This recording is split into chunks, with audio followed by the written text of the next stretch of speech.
All right, everybody.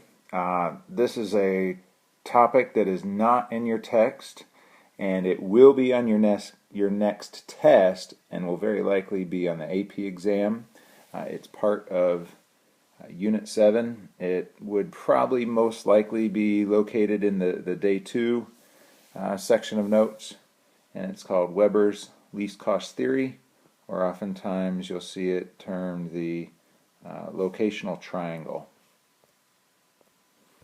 All right, so Weberian analysis. You'll remember that von Thunen from last unit provided us with a model that helped us understand where agriculture would take place.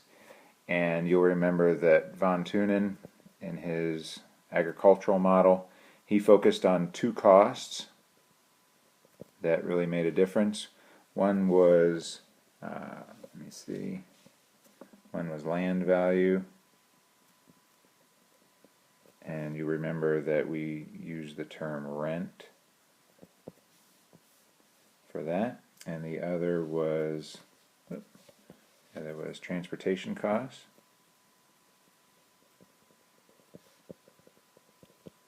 And perishability played a large role with that. And we had this crazy looking model, kind of like a bullseye, and we had intensive activities located towards the center and extensive activities located further out.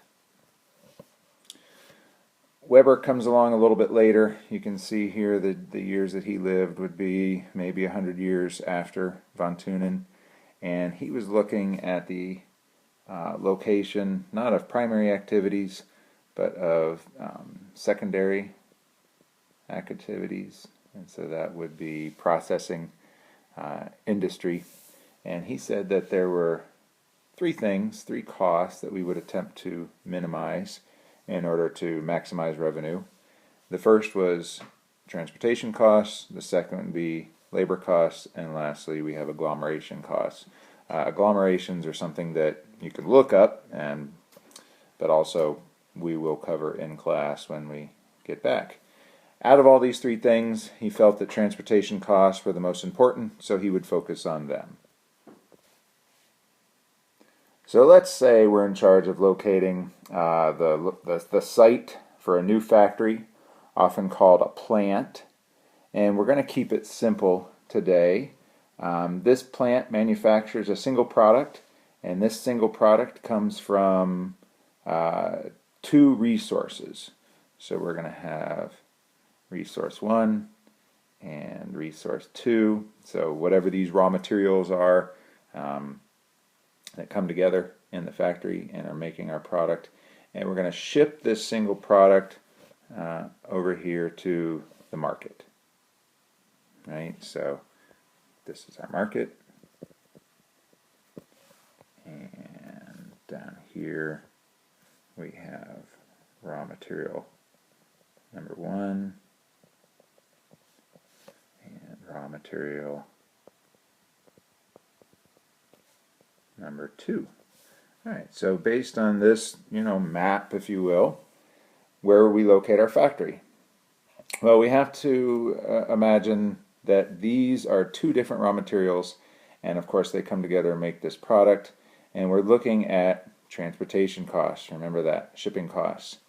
Now, the most expensive thing, I can give you this information here, most expensive thing to transport is going to be raw material number 1. This has got the greatest cost to ship. The second most expensive thing to ship here is raw material number 2. And the third most expensive thing to ship is our finished product to the market. All right. So given that information, our plant, our factory, would be located closest to S1. Maybe right in here. So we can see these distances. I'll use another color here. These distances shortest, second shortest, and longest. Right? So here we have the cheapest to ship, most expensive to ship, second most to ship. And that's basically it. That is the least cost theory, or what we call the locational triangle, Weber's model. Now obviously products are not typically made from just two inputs and shipped to a single market, but you can start to see how the shipping costs can pull the location of the factory in the different directions. I like this diagram. This came from the old text, and the way they illustrated it here, you can see that raw material number 3 is obviously the most expensive thing to transport. Our market, so our finished good, is the second most expensive thing to transport. Raw material number 2 is the third most, and raw material number 1. You know, this is a more reasonable situation where you've got more inputs coming into the plant, and then of course then we would start to look at where's the market and how does that factor into things.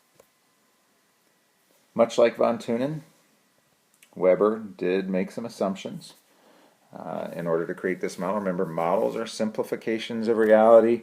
They help us understand the human landscape, but certainly the human landscape is more complex.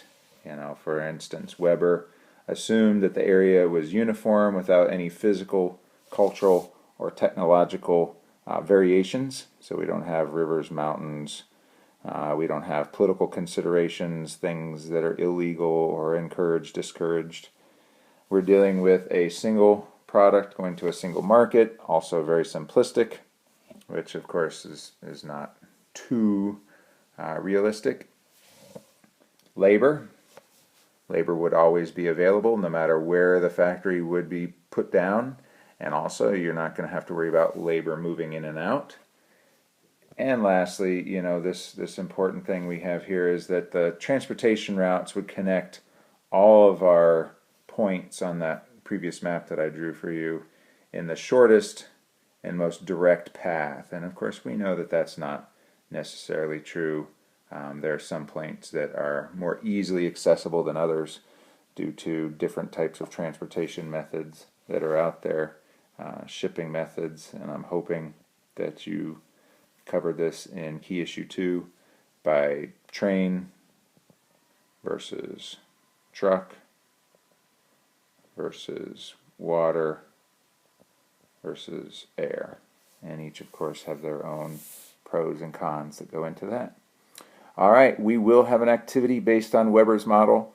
We may even do a little FRQ based on Weber's model, so I encourage you to go through this as many times as necessary.